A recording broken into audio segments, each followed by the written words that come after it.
দ্বিতীয় বিশ্বযুদ্ধের সময় ১৯৪৪ সালে হিরো ওনেদা এবং তার ৩ সঙ্গীকে তাদের কমান্ডিং অফিসার ফিলিপাইনের লুবাং দ্বীপ দখল করে রাখার আদেশ দেন।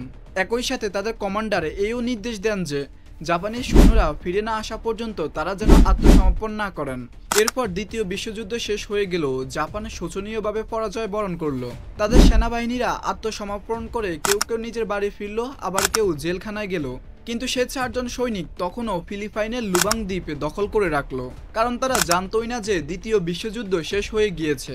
কয়েকবার লিফলেট এবং তাদের পরিবারের সদস্যদের মাধ্যমে বার্তা পাঠানো হয়েছে, কিন্তু প্রতিবারই তারা ভেবেছিল এটা হয়তোবা তাদের শত্রুদের কোনো চাল হবে, তাই তারা প্রতিবারই এটিকে উপেক্ষা করেছে। ৪ জন সৈনিকের মধ্যে একজন সৈনিক ১৯৫০ সালে আত্মসমর্পণ করে, আর বাকি ৩ জনের মধ্যে ২ জন ফিলিপাইনের পুলিশদের সাথে বন্দুকযুদ্ধে মারা যায়। একজন ১৯৫২ সালে এবং একজন ১৯৭২ সালে।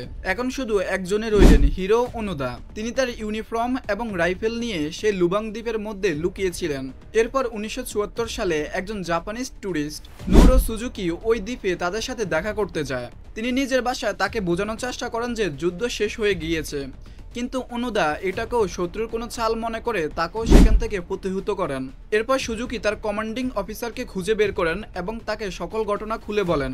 এরপর সেই কমান্ডিং অফিসার তিনি ততদিনে রিটায়ারমেন্টে চলে গিয়েছেন, কিন্তু তিনি আবারও ইউনিফর্ম পরে ফিলিপাইনের সে জঙ্গলে যান আর ওনোদাকে আত্মসমর্পণ করতে নির্দেশ দেন।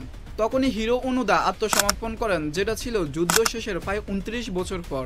এরপর যখন হিরো ওনোদা নিজের দেশে ফিরলেন, তখন তাকে বীরের মতো স্বাগতম জানানো হলো।